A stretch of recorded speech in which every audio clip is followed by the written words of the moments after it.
పరిశుద్ధుడు రక్షకుడు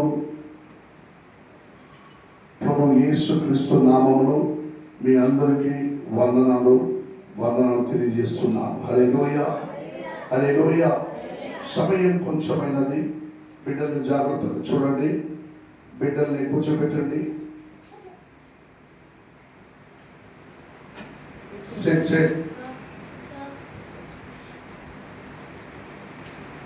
దేవుడి వాక్యానికి వెళ్దాం. కీర్తన గ్రంథం 37వ అధ్యాయం. కీర్తన గ్రంథం 37వ అధ్యాయం రండి. మీ అందరికీ కీర్తన గ్రంథం అంటే చాలా తెలుసు అని అనుకుంటాను. హల్లెలూయా. కీర్తన గ్రంథం ఎవరు రాశారని దావీదు మాత్రమే తెలుసా? ఏమండి, 150 కీర్తనలో దావీదు 73 కీర్తన మాత్రమే రాశాడండి. 73 కీర్తన దావీదు రాశాడు. మిగిలిన రాసిన వాళ్ళు ఎవరు? ఏమండి, అందుకే ధర్మశాస్త్రం సరిగ్గా పేద పారాయణం చేయాలి. 150 కీర్తనలు దావీదు రాసింది 73 కీర్తన మాత్రమే. హల్లెలూయా.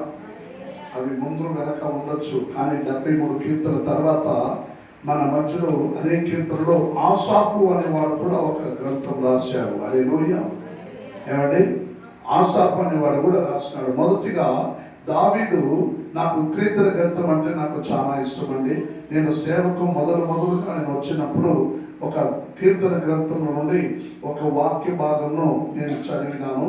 ఆ వాక్య భాగం అక్కడ ఏం చెప్పిందో అది ఎక్స్ప్లెయిన్ చేసినాను. హల్లెలూయా. మొదటిగా నేను దేవుని వాక్యం బోధించినది కీర్తన గ్రంథమే. కీర్తన గ్రంథము ఒక పాడే పద్యము లాంటి మంచి చక్కగా అర్థమయ్యడానికి సాధ్యమవుతుంది. హల్లెలూయా. నాకు చాలా ప్రియమైన ఒక కీర్తన గ్రంథం. ఆ కీర్తన గ్రంథంలో భక్తుడైన దావీదు 37వ కీర్తనలో మొదటి 1 నుండి 5 వరకు మనం వాక్యం చదువుకుందాం. గమనించండి, చెడ్డవారిని చూసి నువ్వు వ్యసన పడకము, దుష్కార్యములు చేయువారిని చూసి మస్తర పడకము. వారు గడ్డి వలె త్వరగా ఎండిపోవుదురు, పచ్చని కూర వలె వాడిపోవుదురు. యెహోవా యందు నమ్మిక ఉంచి మేలు చేయుము, దేశము అందు నివేశించి సత్యమును నీవు అనుసరించెదవు. హల్లెలూయా. గమనించండి, క్రైస్తవులలో ప్రతి ఒక్కరిలో ఏమంటే ఒక విధమైన కార్యం ఏమిటంటే, మనకన్నా వాళ్ళు బాగున్నారు అనే ఒక కాంపిటీషన్ వాళ్ళలో కానవస్తుంది. హల్లెలూయా. ఎందుకంటే ఉపవాస కూటము, ప్రార్థన, విడుదల ఆరాధన, ఏమంటే దైవ సేవకుల కూడిక, ఏమంటే ఆరాధన, స్తుతి ఆరాధన, బల్లారాధన, ఏమంటే పర్ణశాల పండగ, అన్నిటికీ కూడి మనం బైబిల్ ఎత్తుకొని తిరుగుతా ఉంటే సంపాదన చేసే వాళ్ళు లేరు. హల్లెలూయా. ఏమంటే అవును కదా. ఎప్పుడు చూసినా బైబిల్ ఎత్తుకుని చర్చికి పోయే వాళ్ళకి కూలి పనికి పోతే కూలి వస్తుంది, చర్చికి పోతే ఏ కూలి వస్తుంది? ఏమంటే రోజు కూలికి పోయే వాళ్ళు ఏం చేస్తారు? వారం అయితే బాగా డబ్బు తీసుకుంటారు. నువ్వు చర్చికి పోయే వాళ్ళకి నీకు కూలీ లేదు, ఏమీ లేదు. ఇప్పుడు నీకు డబ్బులు లేదు, ఏం చేస్తావు? వాళ్ళు వారం అంతా పనిచేసి కూలీ తీసుకున్న వాళ్ళు కొత్తగా ఒక సొమ్ములు కొనుక్కున్నారనుకోండి, అప్పుడు వెంటనే ఎన్ని రోజులు చర్చికి పోతున్నాం, దేవా దేవుడా అంటున్నాను. నా జీవితంలో ఇటువంటి ఒక సొమ్ములు కొనుక్కున్నదాన్ని నా వల్ల కాలేదే. నిన్న చూడ కూలి పనికి పోయేవాళ్ళు, నా ఎదురు ఏమీ లేదు, చదువు లేదు, కూలి పనికి పోయేవాళ్ళు సొమ్ములు కొనుక్కుంటున్నారు, ఇల్లు కట్టుకుంటున్నారు, వాకులు కట్టుకుంటున్నారు. ఏమంటే ఇవన్నీ క్రైస్తవుల్లో అధికంగా కానవచ్చుచున్నదండి ఇంకా నాడులో. అందుకే కొందరు క్రైస్తవులు ఏం చేస్తారంటే, మేము కూడా ఫస్ట్ ముఖ్యత్వం ఉద్యోగం, వ్యాపారం, బిజినెస్, పని దాన్ని చేద్దాం, తర్వాత బిడుగుంటే చర్చికి పోదాం, బిడుగు లేకుంటే చర్చి లేదు, ఏమీ లేదు అని ఉండిపోదామని కొందరు అనుకుంటారండి. ఏమండి, ఇక్కడ భక్తులు అంటున్నారు, చెడ్డవారిని చూచి నువ్వు వ్యసన పడకము. హల్లెలూయా. అంటే వాళ్ళు కూడి పనికి పోయిన చెడ్డతనమా, వాళ్ళు సంపద చేసిన చెడ్డతనమా, ఏమంటే నువ్వు చర్చకు వచ్చింది మంచితనమా? ఏమంటే వాళ్ళు కూలికి పోయిన చెడ్డతనమా, నువ్వు చర్చకు వచ్చింది మంచితనమా? కనీసం వాళ్ళు కూలైనా చేసుకుంటూ సొమ్ముగా కొనుక్కున్నారు. నువ్వు చర్చకు వచ్చి నువ్వు మారు మనసు పొందలేకుండా ఉంటే నీకు ఏమీ లాభం లేదు. అటు కూలీ లేదు, ఏమంటే ఇక సొమ్ము లేదు, ఇక సోపు లేదు. ఏమంటే అటు సొమ్ము లేదు, ఏమంటే కొందరు అంటారు సొమ్ము ఒక్కదే సోపు ఒక్కదని. అట్లా సొమ్ము లేదు, సోపు లేదు క్రైస్తవ జీవితంలో. హల్లెలూయా. భక్తుడు అంటున్నాడు, సొమ్మును వారును, బాగున్న వారును, చెడ్డవారును చూసి నువ్వు వ్యసన పడకు. వారు గడ్డి వలె వెంటనే ఎండిపోయి వెంటనే వారు పడిపోయే వారై ఉంటారు. నువ్వు అలా కాదు, నువ్వు స్థిరంగా, ఏమంటే నేను నిన్ను ఎక్కడ కనిపిస్తానన్నాడు దేవుడు, నీటి కాలువ వలె. ఏమంటే నీళ్ళు ఎప్పుడు పారాడుతున్న నీటి కాలువ ఎత్తుకు నేను నిన్ను నాటెదను అని దేవుడు అంటున్నాడు. ఏమంటే బాగా పచ్చగా పుల్లున్న స్థలమందు దేవుడు వేపెదడు అని దేవుడు అంటున్నాడు.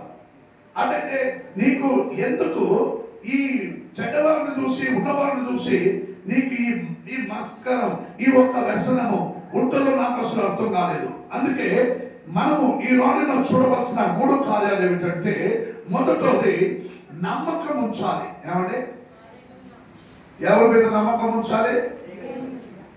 నా మీద కాదు కదా, దేవుని స్తోత్రం. మొదలు దేవుని మీద నమ్మకం ఉంచాలి. ఏమంటే రెండవ కార్యం, వారు దేవుని యందు సంతోషించాలి. ఏమంటే దేవుని యందు సంతోషం. మూడవది దేవునికి తన్ను అర్పణ చేయాలి, అప్పగించుకోవాలి. ఏమంటే ఈ 3 కార్యాలని ఇక్కడ భక్తులు అంటున్నారు. ఈ పిల్లల్ని కాచో పెడితే బాగుంటుంది పట్టణం మొక్కడే గమనించండి. 3వ వాక్యం చెబుతున్నది, యెహోవా యందు నమ్మకం ఉంచి మేలు చేయము, దేశమందు నివేశించే సత్యము నా అనుసరించుము. హల్లెలూయా. ఇది మొదటి మాట. రెండవ మాట, యెహోవాను బట్టి సంతోషించుము, ఆయన నీ హృదయ వాంఛలను. ఇది రెండవ మాట. మూడవది, నీ మార్గమును యెహోవాకు అప్పగించుము, నీవు ఆయనను నమ్ముకొనుము, ఆయన నీ కార్యములను నెరవేర్చును. చూడండి, ఈ 3 మాటల్లో 3 రకాల ఆశీర్వాదమును మనం చూడబోతున్నాం. హల్లెలూయా. మీకు గత సంవత్సరం అంతయు ధర్మశాస్త్రంలో ఉన్నవన్నిటిని నేను బోధించినా కూడా, ఏమంటే మీ మైండ్లో ఫీడ్ చేసుకున్న దానికి మీ వల్ల కాదు. గత వారం నేను ఏం బోధించానో, దేని గురించి ఆశీర్వాదకరంగా మాట్లాడినానో మీకు మర్చిపోయింటాను. ఈ వారం ఏం మాట్లాడుతున్నానో ఇప్పుడు వింటున్నారు, కాల్చేపులో మర్చిపోతారు. హల్లెలూయా. చక్కగా 3 మాటలు మీకు చెప్పడానికి ఇష్టపడతాను. మొదటిది, మీరు దేవుణ్ణి నమ్ముకోవాలి, నమ్మకం ఉంచాలి. దేవుని యందు నమ్మకం ఉంచాలి. రెండవ కార్యం, దేవుని యందు సంతోషించాలి. హల్లెలూయా. దేవుని యందు సంతోషం. మూడవ కార్యం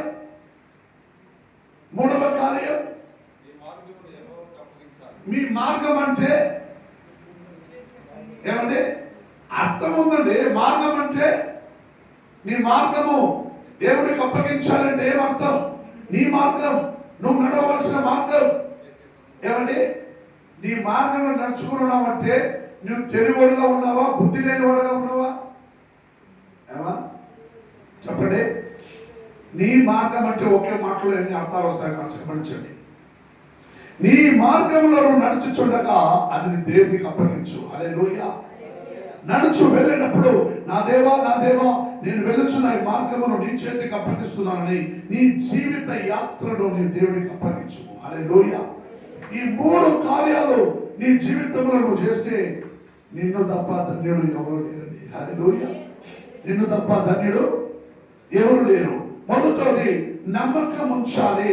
ఈ నమ్మకం ఉంచడానికి నీకు వచ్చిన ప్రతిభ పదం, దేశమందు నివేశించు సత్యమును నీవు అనుసరించదు అని దేవుడు అంటున్నాడు. హల్లెలూయా.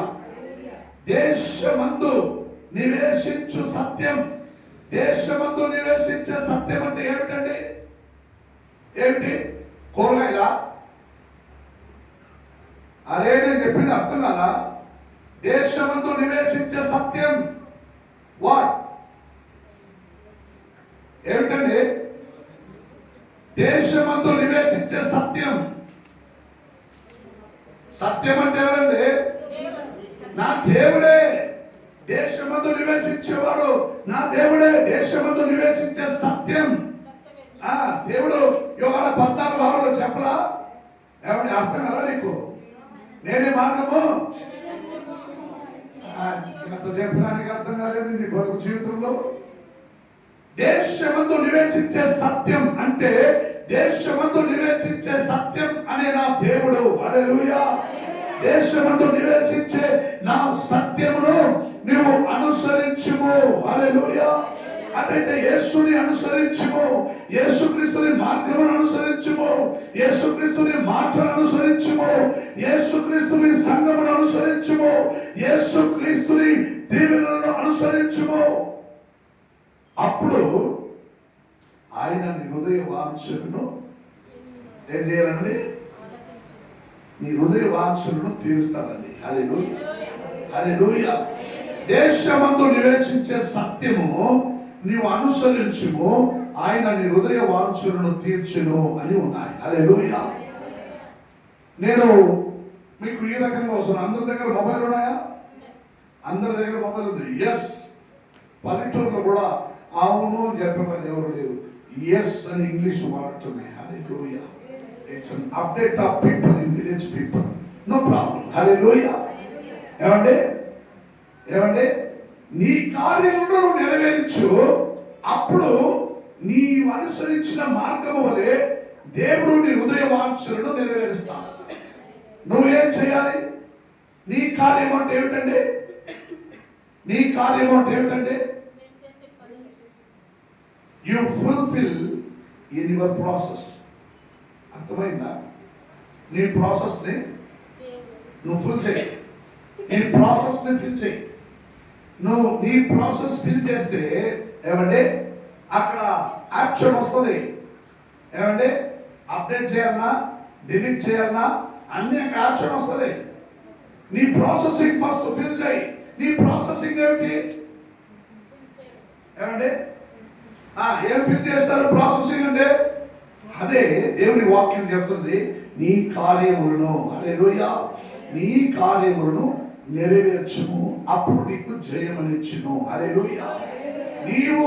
నీవు చేయవలసినది దేవునికి నీవు చేయకుండా, నీ ప్రాసెసింగ్ నువ్వు ఫిల్ చేయకుండా, ఏమంటే తెలియకుండా ఏమైనా మొబైల్లో నువ్వు డిలీట్ చేస్తే మొత్తం డిలీట్ అయిపోతుంది. అట్లే చేతిలో ఉన్న మొబైలే తెలియకుండా ప్రాసెసింగ్ సరిగా చేయకపోతే డిలీట్ అయిపోద్ది. తర్వాత నువ్వు అప్డేట్ చేయలేవు. నువ్వు అప్డేట్ చేస్తావా డిలీట్ చేస్తావా అని అడిగినప్పుడు, నువ్వు అప్డేట్ చేయాలన్నప్పుడు డిలీట్ చేసినావంటే మొత్తం డిలీట్ అయిపోద్ది. హల్లెలూయా.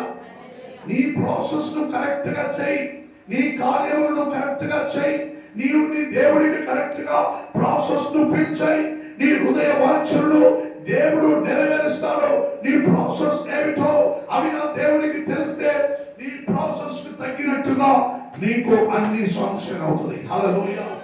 హల్లెలూయా. హల్లెలూయా.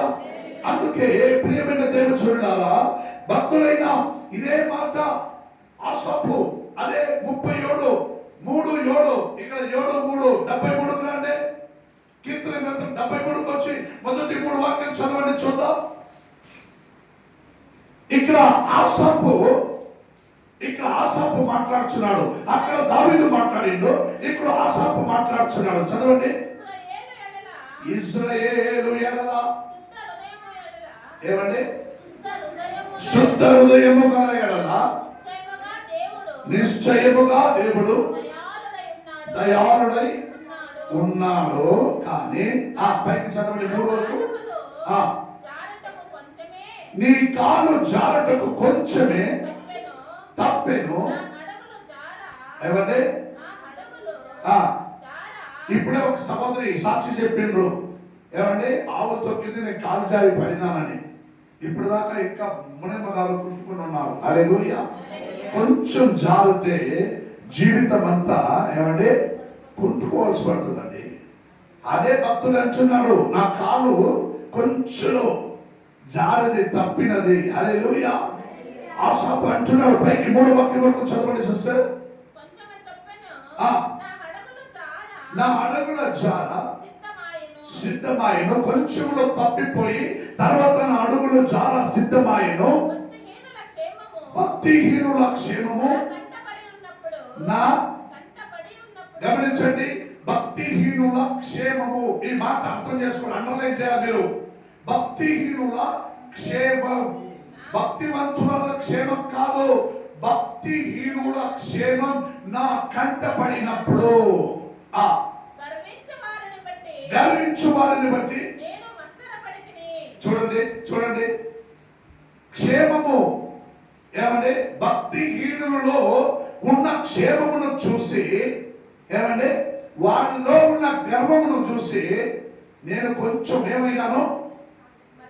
భక్తిహీనులలో గర్వం ఉందండి, దురహంకారము, అహంకారము, భక్తిహీనులలో అన్ని కాలం వస్తాయండి. కానీ భక్తులకు ఏమండి ఏమి కాలం రాకూడదు, గర్వం అనేది ఉండకూడదండి. హల్లెలూయా. ఆసాపు ఇక్కడ ఏమంటున్నాడు, గర్వం నీలో ఉంటే నువ్వు భక్తిహీనుడు అవుతావు. హల్లెలూయా. నీ గర్వం నీలో ఉంటే నువ్వు భక్తిహీనుడు అవుతావు. ఈయన అంటున్నాడు, ఆయనలో ఉన్న గర్వం భక్తిహీనుల క్షేమమును నా కంట పడినప్పుడు గర్వించువారై నేను మస్తరపడి తిని ఆశపడుచున్నాడు. అక్కడ దావీదు అన్నాడు, ఇక్కడ ఆశపడ్డాడు. నిన్న నువ్వంటివి, ఈరోజు నేను అంటున్నాను, రేపు వీళ్ళందరూ అంటారు. హల్లెలూయా.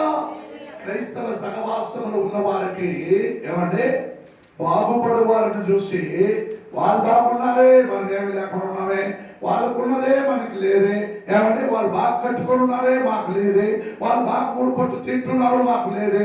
వాళ్ళు గమనించండి, పనికి పోయేవాడు, సంపాదన చేసేవాడు ఏమంటే ఒక పొట్టు చికెన్ ముక్క తెచ్చుకొని ఇంట్లో వంటకొని తినాలంటే వాళ్ళకి కొంచెం కష్టమండి. కష్టమా లేదా? ఉండొచ్చు. అనుకుని తినేవాళ్ళకే ఏమంటే ఎప్పుడు 4 పోయినాను అనుకో, ఏమంటే అందరింట్లో చికెన్ మటనే అన్ని పెడతారు వాళ్ళని. ఏమండి అంటే ఆడుకుందనే వాడిని చూసి నువ్వు మస్తర పడతావా? అయ్యో. ఏమండి బాగా కష్టపడి సంపాదించే వాళ్ళకే వారంలో ఒక్కరోజు చికెన్ ముక్కలు చేసుకొని తినాలంటే నాకు ఇంత కష్టం ఉంది. అడుక్కొని తినేవాడు రోజు చికెన్ మటన్ తింటున్నాడే అని నేను కూడా అడుక్కొని తినేనా? తింటువా? ఏమండి అడుక్కొని తింటారా? తినరు కదా, తినరు కదా. నాకెందుకు ఆ కర్మ, అడుక్కొని తినే కర్మ. ఏదో 4 ఆవులు ఉన్నాయి, పాలు ఇస్తుంది, పిండుకుంటున్నాను, ఏదో బాగా సంపాదన ఉంది, తోట ఉంది, దూరం ఉంది, పంట చేసుకుంటున్నాను, నేను తినుకుంటున్నాను. నేను ఎందుకు అడుక్కొని తినాలి? అయినా మస్తర నువ్వు పడకు. గర్వపడే వాళ్ళని చూసి ఉన్న వాళ్ళకి కొంచెం గర్వం ఉంటుందండి. అరే బాగా బీరోలో సొమ్ములు పెట్టుకున్న వాళ్ళకి కొంచెం గర్వం ఉంటుంది. బాగా కోట్లు డబ్బులు పెట్టుకున్న గర్వం ఉంటుంది. 4 పెద్ద కార్లు పెట్టుకున్న గర్వం ఉంటుంది. నేను బెంగళూరు నుంచి నిన్న వస్తా ఉన్నాను, ప్యారిస్ కార్లో వస్తా ఉంటే నా పక్కలో కారు పోయిందండి, కొత్త కారు. నేను ఆ కారు ఏం చూసుకోపోయినా, ఆ కారు అమ్మితే నా కారు 20 కార్లు కొనుక్కోవచ్చు. ఏమండి ఆ ఒక్క కారు అమ్మితే నాకు 20 కారు 20-30 కార్లు కొనుక్కోవచ్చు. నా ఇట్లాంటి కారు అన్ని లక్షలు. ఏమండి అయినా దేవుడు నాకు ఇచ్చిన వ్రతం ఇది అనుకుంటూ నేను ముందు సాగిన. బాగున్నాయి. వారిని చూసి మస్తరపడక్కర్లేదు. వారిని చూసి వాళ్ళంతా పెట్టుకున్నారే, 20 సంవత్సరాలు సేవ చేస్తున్నారే, సేవకులు ఎటువంటి కారు లేదే ఉంది. బయట దేశంలో ఒక గొప్ప సేవకుడు ఉన్నాడు. ఏమంటే బయట దేశంలో గొప్ప సేవకుడు ఉన్నాడు. ఆ సేవకుడితో చాలా పెద్ద కార్లు ఉన్నాయి. ఆ సేవకుడితో చాలా పెద్ద పెద్ద ఆ ఇల్లు బంగ్లా ఆశ్చర్యుడాయి. అయినా కొంచెం కూడా గర్వం లేదండి ఆ సేవకుడి దగ్గర, కొంచెం కూడా గర్వం లేదు. అందుకే దేవుడు ఆ సేవకుడిని దేశంలోనే నంబర్ 1 ఐశ్వర్యవంతులు ఎవరు అంటే టాటా ఎవరెవరో చూపిస్తారు ఇక్కడ మన భారతదేశంలో. ఏమండి, అంబానీ, వీళ్ళందరూ నంబర్ 1 ఐశ్వర్యవంతులని. అట్లా సేవకుల్లో నంబర్ 1 ఎవరు అంటే ఆ సేవకులను చెప్పొచ్చు, ఆ సేవకుడు నంబర్ 1 ఐశ్వర్యవంతులని. హల్లెలూయా. ఏమంటే కానీ గర్వం పడకుండా నువ్వు ఉన్నంత కాలం ఆ గర్వమే నిన్ను ముంచివేస్తున్నది నువ్వు తెలుసుకోవాలి. అందుకే మాట 73లో మీరు చూసుకున్న ప్రకారం తర్వాత మీ ఇంట్లో పోయి చదువుకోండి. ఈ దేవుడు అంటున్నాడు, నిశ్చయముగా దేవుడు దయాళుడై ఉన్నాడు, కానీ భక్తిహీనుడు క్షేమము నా కంటపడినప్పుడు నేను మస్తరపడితిని అని భక్తుడైన ఆసాపు అంటున్నాడు. హల్లెలూయా. భక్తుడైన దావీదు సెలవిచ్చినట్టే ఆసాపు అంటున్నాడే. అదైతే ప్రతి ఒక్క క్రైస్తవ సహవాసంలో ఉన్న వారికి, ప్రతి ఒక్క సంఘంలో ఉన్న వారికి, ప్రతి ఒక్క దైవ సేవకుల్లో కూడా ఇటువంటి ఒక మస్తరకాలం వచ్చినప్పుడు వారి జీవితంలో సేవలో దేంట్లో కూడా పెరగరు, ఎరగరు, దేవుని ఎరగరు. హల్లెలూయా. సో మీరైనా మస్తర పడకుండా బాగుపడు. ఎందుకంటే మార్కు సువార్త 9వ అధ్యాయం రాండి. మార్కు సువార్త 9వ అధ్యాయంలో గమనించండి. 9వ అధ్యాయం రాండి. 23-24 వాక్యం. దేవుడు యేసు ప్రభు ఒక సేవ ముగించుకుంటూ వచ్చే లోపల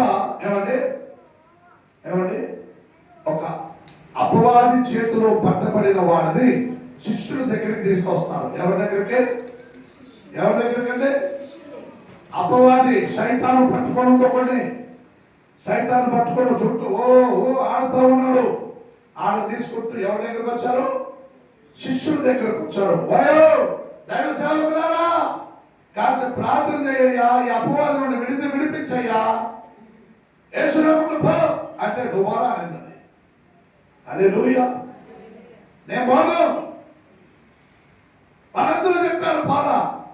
యేసు ప్రభుత్వం సేవ ముగించుకుంటూ ఆయన దగ్గరకు వచ్చినప్పుడు, నీవు బలంగా వాడబడితే కదా నీ దేవుడిని చూసి నువ్వు నమ్మితే కదా నీవు నమ్మిన దేవుడిని వారు నమ్మడానికి. గురు మీ శిష్యులకు వచ్చినాను చూడు, వీడికి మూర్ఛ రోగం మాదిరిగా ఆ దయ్యం పట్టుకుని ఉంది. అవి వచ్చినప్పుడల్లా వాడు యాడంటాడు పడతాడు, నీళ్ళు అయితే నీళ్లు పడతాడు, నిప్పులు అయితే నిప్పులు పడతాడు. ఇలా చాలా పెద్ద ప్రాబ్లం అయ్యా. నీ వల్ల ఏమైనా అయితే నువ్వు చేయమంటున్నాడు. ఏమండి, నీ వల్ల ఇది ఎవరి వల్ల? దేవుడి వల్ల అవుతుంది. ఈ మాట నీ వల్ల అయితే చేయమని చెప్పి ఎందుకన్నాడు? ఎందుకంటే వారి శిష్యుల వల్ల, దైవ సేవకుల వల్ల కాని పని. హల్లెలూయా. అట్నే విశ్వాసి నీ వల్ల కాలేదంటే నీ మీద నమ్మకం ఉంచిన వారు నీ నమ్మిన దేవుడి మీద కూడా నమ్మకం పెట్టారు. హల్లెలూయా. అప్పుడు యేసయ్య చదవండి 9:23-24. అందుకు యేసు నీ వలన అయితే నీ వలన అయితే నువ్వు నాతో మాట్లాడతావా? నమ్మవానికి చెప్పండి, నమ్మవానికి అంటే నేను ప్రారంభంలో ఏం చెప్పాను? మీరు నమ్మకం ఉంచండి అన్నాను. నమ్మవానికి ఏమంటే సమస్తము, నమ్మవానికి సమస్తము సాధ్యమే. అందరూ చెప్పండి, నమ్మవానికి. నోరు తెరవండి మా నెల. నమ్మని వారికి కాదమ్మా, నమ్మని వారి అంటే వాడు నమ్మని వాడు. నమ్మిన వారికి అందరూ నోరు తెరవండి. అందరూ నమ్మిన వారికి సమస్తము. ఆమేన్. హల్లెలూయా. యేసయ్య అంటున్నాడు, అందుకు యేసు నమ్మిన వారికి సమస్తము సాధ్యమని అన్నాడు. హల్లెలూయా. అందుకే అంటున్నాడు, నీవు నమ్మకవచ్చు, నీవు నమ్మితే నీకు సమస్తము సాధ్యము. హల్లెలూయా.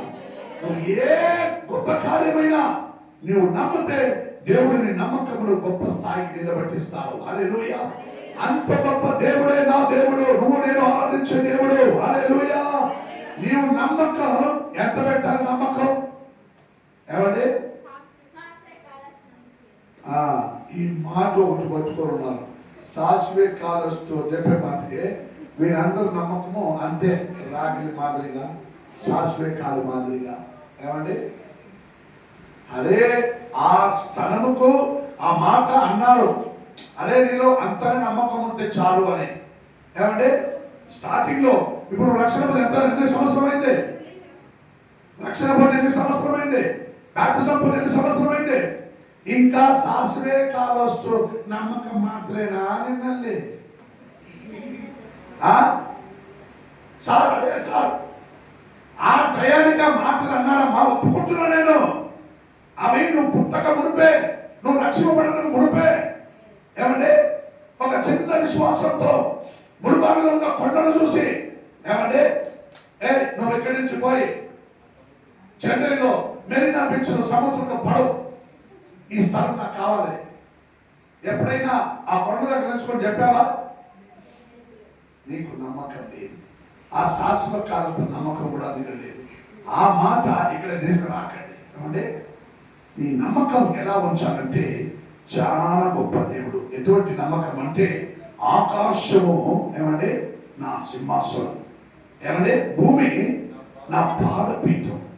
అంటే ఆకాశమంత ఎత్తుగా, భూమి తిండి ఆకాశమంత ఎత్తుగా, ఏమంటే అంత గొప్ప దేవుడి మీద నువ్వు ఇంత నమ్మకం పెడతావా? శాశ్వత నమ్మకమా? బాగా మీరు మైండ్ ఎక్కించుకున్నారు, ఏదో మీకు కావాల్సిన వాక్యం. హల్లెలూయా. దేవుడు అంటున్నాడు, నమ్మకం ఉంచు, నమ్మిన వారికి సమస్తము సాధ్యమే. హల్లెలూయా. చెప్పబడి దేవుని నామమున మహిమపరచండి.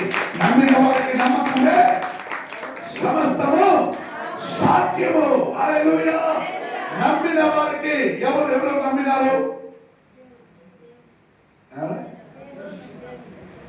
ఈ కొంచెము అరభాగము ముక్కాల భాగం వచ్చే వాళ్ళందరూ నమ్మిన వాళ్ళు కాదు. నమ్మిన వారైతే పూర్తిగా చేతులు పైకెత్తి నేను నమ్మినాను. హల్లెలూయా, హల్లెలూయా, హల్లెలూయా. నమ్మిన వారికి సమస్తము సాధ్యమే. నమ్మకం ఉంచు. దేని మీద? శాశ్వత కాలం మీద కాదు, దేవుని మీద నమ్మకం ఉంచి దేవుని దీవించిన దాకా. రెండవ మాట, సంతోషించాలి. ఎలా సంతోషిస్తావు? ఏమండి? ఓకే తెలిసింది దేవుడు దేవుడు అనకండి. ఒకటి దేవుడు లేదా దైవం విశ్వాసం నోట్లో. ఏమండి? ఒకటి దేవుడు లేదా దైవం, రెండే పడినారనుకో అపవాది నన్ను దొబ్బేసినాడు. ఏమండి? ఇక్కడ భక్తుడు జారే పడే మూమెంట్ తప్పించి స్థిరంగా నా అడుగును నిలబెట్టాడు నా దేవుడు అని అంటున్నాడు. జారి పడినాక అపవాది దొబ్బిండు. నువ్వేం చేసినా వాడి మీద దొబ్బేయటమే.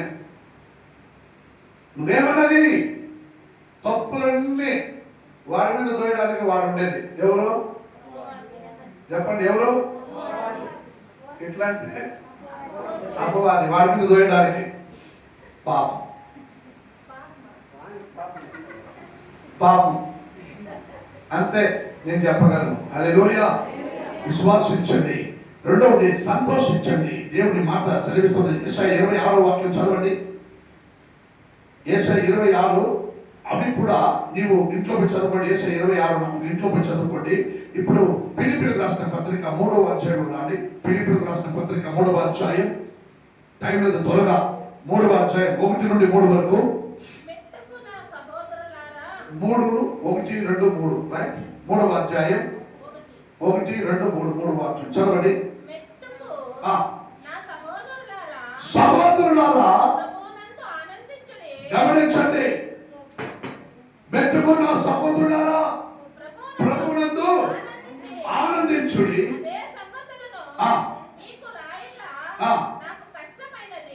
ఈ సంగతులు నీకు రాయటం కష్టమైనదే కాదు, అది క్షేమకరము. చదవండి 3 వరకు. గమనించండి, ఈ మాట శ్రద్ధగా వినాలి. మొదటిగా ప్రేమగా మాట్లాడినట్టు, రెండోది ఏమంటే లాగా ఒకటి కొట్టినట్టు ఉంటుంది వాక్యము. నేను కాదు, నేను కొడితే మళ్ళీ వచ్చే వారం చర్చికి రావు, నేను కొడితే మళ్ళీ వచ్చే వారం చర్చికి రావు. అందుకని నేను కొట్లా, ఏమంటే అందుకని నేను కొట్లా తిట్లా, ఏమంటే కొట్లా తిట్లా. వాక్యం అర్థం చేసుకోండి. చదవండి సిస్టర్. కుక్కల మొదటి వాక్యం చదవండి. మొదటి వాక్యం, మెట్టుకు నా సహోదరులారా ప్రభువునందు ఆనందించుడి. ఎందుకంటే ప్రభువు నీకు ఆనందం స్థిరంగా నిలబెట్టడానికి సిద్ధంగా ఉన్నాడు. నీవు నమ్మిన ఎడల నీకు ఆనందం అమోఘముగా అది సన్నిధిలో జీవితంలో దొరుకుతాయి. అప్పుడు ఆ ఆనందం స్థిరంగా నిలబడాలి. అందుకే నీవు ఎప్పుడూ ఆనందించాలి అని మాట. ఆనందించుడి, అదే సంగతులను మీకు రాయట నాకు కష్టమైనది కాదు, అది నీకు క్షేమకరము. నువ్వు సంతోషంగా ఉండు, అది రాయట నాకు నీకు క్షేమకరమే. గమనించండి, రెండో వాక్యం కుక్కల విషయమై. ఎవరండి కుక్కలు? కుక్కలు అంటే ఏమిటండి? ఒకసారి కుక్కలు మనకు అరుస్తారా? ఏమండి అరవరా? బాగుందండి. తెలియదు, మీరందరూ మనుష్యులు, మీరెవరు కుక్కలు కాదు, మనుష్యులు. కుక్కలు అరవటం మీకు తెలుసు కదా, చెవులు వినారా? నేను నాకు గారు చూపిస్తాను. కుక్కలు ఈ మాట ఎందుకు అంటున్నాడో మీరు నవ్వుతున్నారు కదా, నేను చేసినందుకు. చదవండి, మరొకసారి చదవండి ఆ వాక్యం. కుక్కల విషయమై జాగ్రత్తగా ఉండు,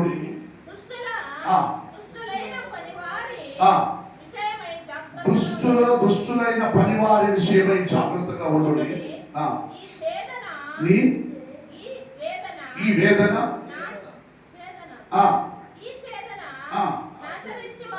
ఆచరించు వారి. ఆమేన్, హల్లెలూయా. గమనించండి, కుక్కల విషయంలో జాగ్రత్తగా ఉండు. భక్తుడు పౌలు పిలిపిలకు వాయించుండగా, ఏ పిలిపే పట్టణం అంతా కుక్కలు ఉన్నాయా? ఏమండి, పిలిపే పట్టణంలో దేశంలో కుక్కలు అధికంగా ఉంటా. అందుకని కుక్కలు ఉన్నాయి, ప్రతి ఒక్కరు ఇంట్లో పెట్టుకున్నారు. Beware of dog. కుక్కలు ఉన్నాయి, జాగ్రత్త. ఏమండి, ఒక ఇంట్లో కుక్కలు ఉన్నాయి, జాగ్రత్తను బోర్డు పెట్టిండు. ఒక లోపల కుక్కలు లేవు, వారికే బోర్డు పెట్టాడు నిన్ను భయపెట్టడానికి. అరే ఏందయ్యా కుక్క లేదంటే, పాస్టర్ గారు బోర్డులో ఉంటే కదా వాళ్ళు భయపడడానికి, అప్పుడే లోపలికి రారు, తొమ్మిది చూస్తారు. ఆ కుక్కలు ఉంది, జాగ్రత్తలు బోర్డు లేకుంటే వాటిని తెరుచుకుంటూ వాళ్ళు కుక్కలై లోపలికి వస్తారు. పాస్టర్ గారు తెరిచిన ఇంట్లో ఏమో వచ్చినట్టు లోపల. అదే చెప్పిన కదా కుక్కలని, ఇంకేం కుక్కలని చెప్పేది. Beware of dog. కుక్కలు ఉన్నాయి, జాగ్రత్త. ఆ మాటకు తగ్గినట్టుగా బయట ఉన్న వారికి భయం, సంతోషం లేదు. దేవుడి మాట తెలుస్తుంది, నువ్వు ఎప్పుడూ సంతోషించు, కానీ కుక్కల విషయంలో జాగ్రత్త పడు. కుక్కలు అంటే ఏమండి, ఏమండి నిన్ను, నీ మీద ఏమండి నిన్నే చూసుకుంటూ. కుక్కలంటే దాని అర్థం ఉందండి, సాధారణ కాదు. కుక్కలు రాత్రి నువ్వు కొత్త ఏం చేస్తుంది, మెల్లగా నిన్ను చూస్తుంది, అలా మెల్లగా చేసి నిలబెడుతుంది. ఏమంటే వచ్చి పట్టింది అనుకో, మొక్కకాలు గేజీ పోయింది, కనీసం ఒక 1/2 కేజీ అయినా పోతుంది. కుక్కల రోషం అట్టుంటాయి, కానీ కుక్కలు వచ్చి అంత దీనిగా మనిషి మాంసఖండమును తీయంత వరకు కోపం ఉంది అంటే అది దయ్య ఆత్మ దాని మీద తిరిగితే మాత్రమే అలా చేయటం. అలా లేకుంటే కుక్క ఏమండి మనుషులు తర్వాత సృష్టించిన ప్రాణి అంత డేంజర్ పని మనిషికి చేయదు. దేవుని దుష్టాత్మ దాని మీద దిగినప్పుడు, నేను వీడియోలో చూసినాను, ఒకడు భలే వచ్చినాడు కుక్క దగ్గర. వాడు వచ్చి మెల్లగా మూసి చూసింది, బాగున్నావా అన్నాడు. అట్లే చూసుకుని వచ్చింది, గమక్కను పట్టింది వాడిని, వదులుకొని ఎగిరి పారిపోయినాడు. అవి మెల్లగా చూస్తుందని చెప్పి ఎవరు లేదనుకోకూడదండి, జాగ్రత్త పడాలి. ఆ కుక్క యాక్షన్ ఎలా ఉంటుందంటే మెల్లగా దగ్గరకు వచ్చి మూసి చూసి, ఏమంటే కుక్క మెల్లగా నీ దగ్గరకు వచ్చి తర్వాత పెద్ద నీ కొంత పీకి లాగా చేస్తుంది. అందుకే ఈ మాట్లాడినారు, ఏమండి అపవాది దుస్తుల కార్యములన్నిటిలో కుక్కల దగ్గర జాగ్రత్త పడవాలి. హల్లెలూయా. కుక్క చూసినాక చేతిలో కరెత్తుకుంటే రాళ్ళెత్తుకుంటే పారిపోతే నాకు తెలుసు, నీకు తెలుసు. బైబిల్ ఎందుకు రాసిందే? ఎందుకంటే కుక్కల దగ్గరికి నువ్వు జాగ్రత్త పడమంటే కొన్ని కుక్కలు ఆ రకంలో ఉంటుంది. హల్లెలూయా. నీ జీవితం నాశనం చేసే లాగా నీ దగ్గర ఉంటుంది, కానీ నువ్వు జాగ్రత్త పడు, దేవుని యందు సంతోషించు. హల్లెలూయా, హల్లెలూయా. అందుకే దేవుని యొక్క ఆత్మ వలన ఆరాధించుచు. ఏమంటే 3వ వాక్యం చదవండి సిస్టర్. ఎందుకనగా దేవుని యొక్క ఆత్మ వలన ఆరాధించుచు క్రీస్తు యేసునందు అతిశయపడుచున్న మనమే సున్నతి ఆచరించు వారమై ఉన్నాము కాబట్టి నువ్వు సంతోషించు. చప్పట్లు కొట్టి దేవుని మహిమపరచండి. హల్లెలూయా, హల్లెలూయా. ఏమంటే దేవుని యందు ఆరాధించే వారమై, ఏమంటే దేవుని యందు మహిమపరచే వారమై మనము దేవుని నామం మహిమపరచుకుంటూ ఆరాధించుకుంటూ దేవుని సముఖంలో సన్నిధానంలో కూర్చుని దేవుని వాక్యం విని ఆరాధనలో పాల్పొంది, దేవుని బల్లారాధనలో పాల్పొంది, ఆయన మాంసరక్తంలో పాల్పొంది నువ్వు జీవితంలో కొనసాగుతున్నావు కాబట్టి, దేవుడు ఆ కృప నీకు ఇచ్చాడు కాబట్టి నీవు సంతోషించును. హల్లెలూయా, హల్లెలూయా. అంత గొప్ప సంతోషం నీలో కారణాలి. ఏమంటే మొదటిది నమ్మకం ఉంచాలి, రెండోది నువ్వు దేవుని యందు నువ్వు సంతోషించాలి. హల్లెలూయా, హల్లెలూయా. మూడవ కార్యం చదవండి. కీర్తన గ్రంథం 55:22 గమనించండి. కీర్తన గ్రంథంలో 55వ అధ్యాయం 22వ వాక్యం అంటే మీ బయటికి రావాలి. ఏమని? దేవుడు నీ భారమును, ఏమంటే నీ భారమును, ఏమంటే యెహోవా మీద మోపుము, ఆయనే నిన్ను ఆదుకొనెను. ఈ మాట విశ్వాసించుడి. అప్పగించాలంటే ఏం చేయాలి? అప్పగించాలి. సంతోషించాలంటే నీకు తెలుసు.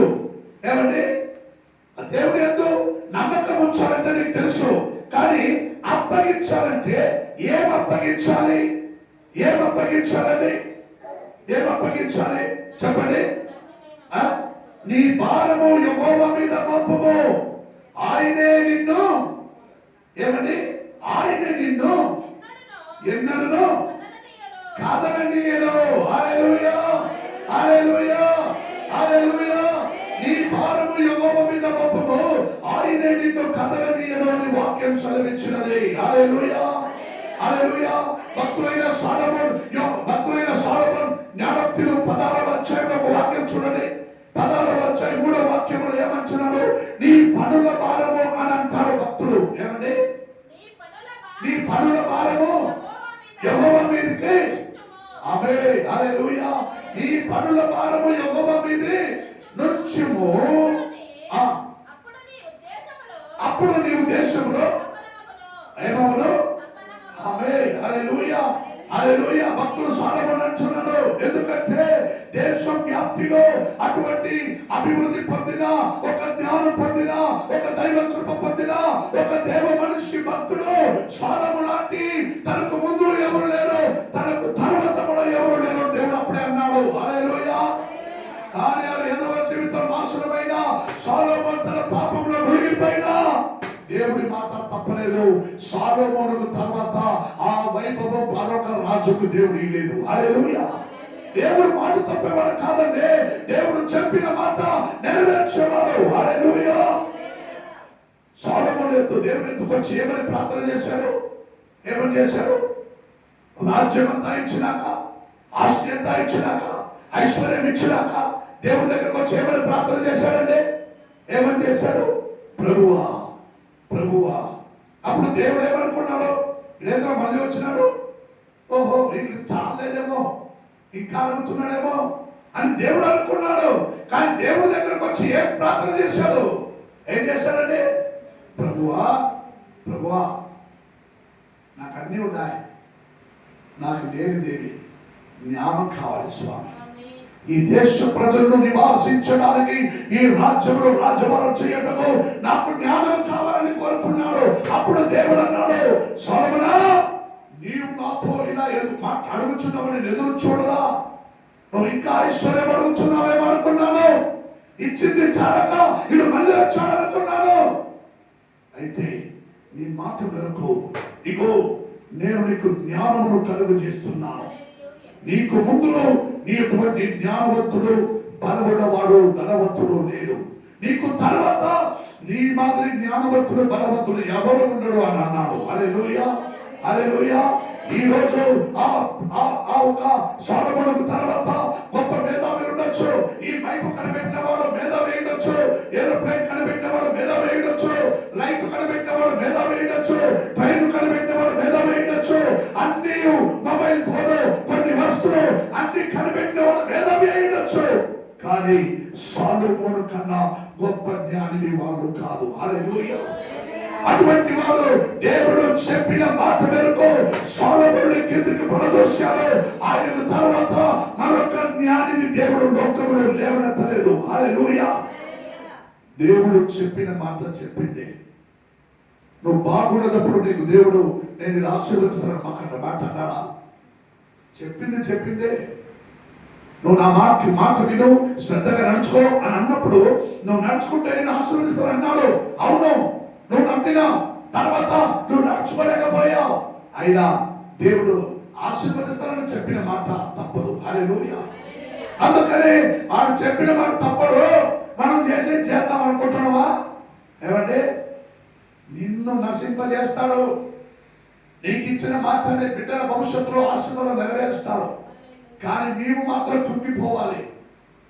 ఏమంటే ఉదయం కూడా నేను ప్రభువుతో ప్రార్థన చేసిన, ప్రభువా ఈ ఒక బలము, ఈ ఒక శరీరము, ఈ బలము, ఈ కృప అన్నీ నీదే.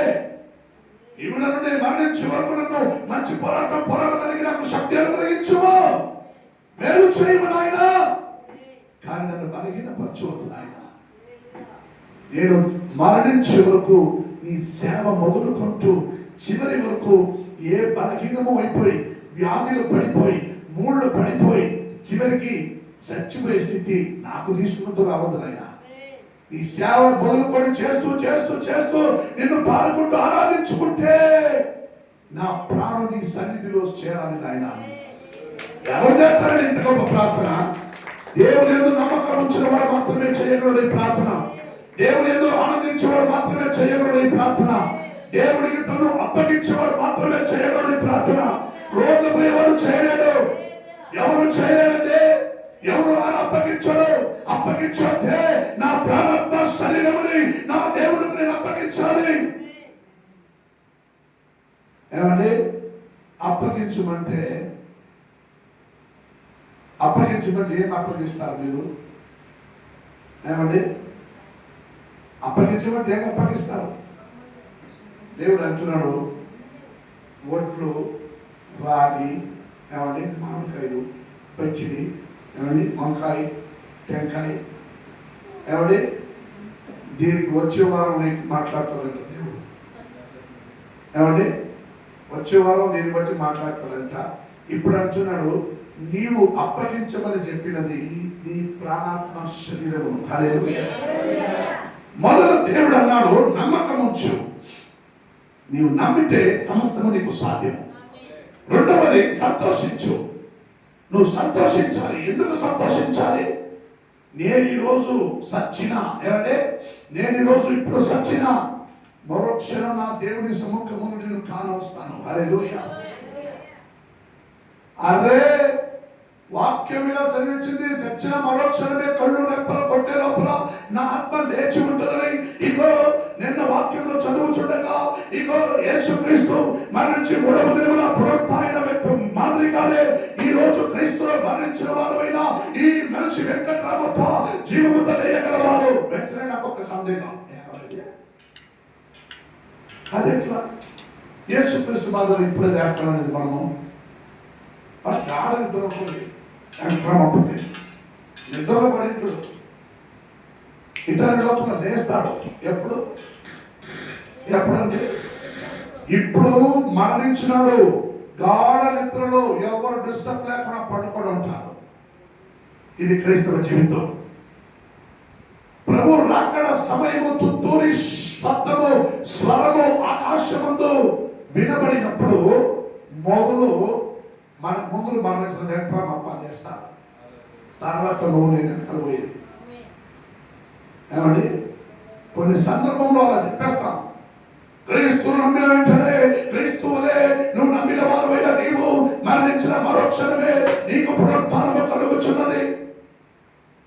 ఇది ఎట్లా సాధ్యమో నాకు ప్రశ్న.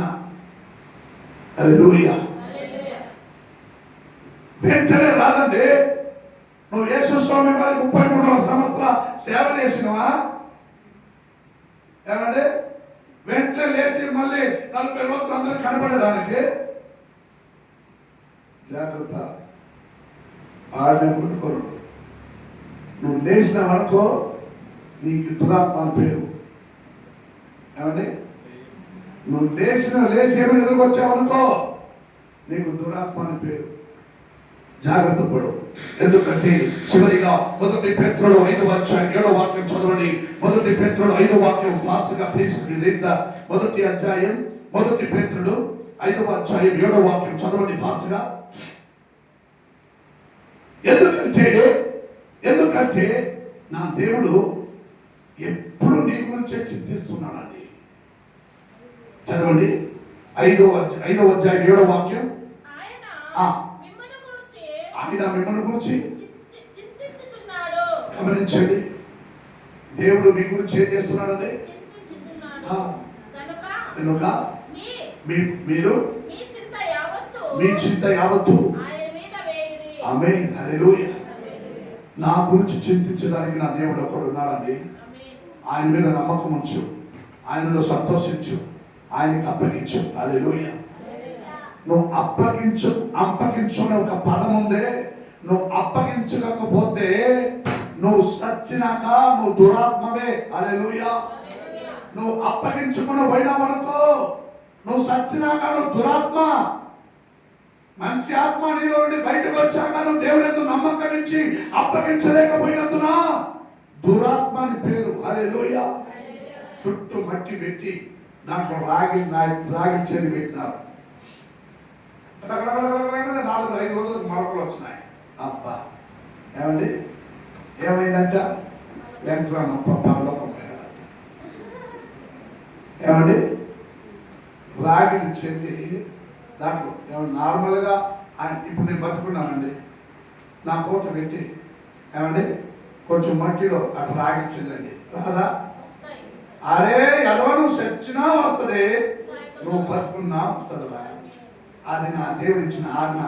మట్టికి ఉన్న మహిమ ఆ రాగిలో ఉన్న దేవుని కృప. హల్లెలూయా. నువ్వు మరణించినాక అలా పెట్టడంలోనే అవి మొలకలు వచ్చినాక అబ్బా మొలకలు వచ్చినాయి. రైతుల పంట. అవును, కల్వారి తోటలో నేను పెట్టాను. నేను వ్యవసాయకుడిని. హల్లెలూయా. నీ భారము నా దేవుని మీద పెట్టు, నమ్మకం ఉంచు, సంతోషించు, అప్పగించు. ఇవి 3 నువ్వు చేయకపోతే ఏమండి నువ్వు క్రైస్తుని మార్గంలో ఉండటమే వ్యర్థం. నువ్వు సంఘంలో ఉండటమే వ్యర్థం. నువ్వు క్రీస్తులు ఉండటమే వ్యర్థం. ఎక్కడికైనా కూరగాయలు అమ్ముకుంటూ ఏమండి తల మీద కూరగాయలు అమ్ముకొని ఏమండి కూరగాయలు అమ్మకి ఇష్టం కాదా? పోనీ వేరే తాడే ఊసే మొత్తే మనీ ఇదేమన్నా అమ్మకం తెలుసా మీకు? అవి కూడా రాదా? వారి ఏదో జీవితం అంటే నేనే కలుస్తావు. సేవ లేకపోతే నేను ఇంట్లో ఏమో అమ్మకం బతుకుంటానేమో నేను. ఏమంటే సేవ కూడా లేకపోతే ఇంటనే అమ్ముకోవడం అని కూడా పనికి వస్తాను లేదా నేను. కానీ మీరు దేనికి పనికి వస్తారో కొంచెం పరీక్షించుకోండి. జాగ్రత్త పడండి, నమ్మకం ఉంచండి, సంతోషించండి. ఈ రక్షణ నీ జీవితంలో నీ జన్మం ధన్యతుడుగా భావించబడినది. యేసు ఈ రక్షణ నీకు ఇచ్చినాడు. సంతోషపడు. నీ ప్రాణాత్మ శరీరం దేవునికి అప్పగించు. లేదంటే నువ్వు దురాత్మ అవుతావు. హల్లెలూయా. ఈ మాటకు కంటిన్యూగా నేను వచ్చే వారం మాట్లాడుతున్నాను. అందరూ కళ్ళు మూసుకోండి. దేవుడు నామ మహిమపరచుకుందాం. అందరూ కళ్ళు మూసుకోండి.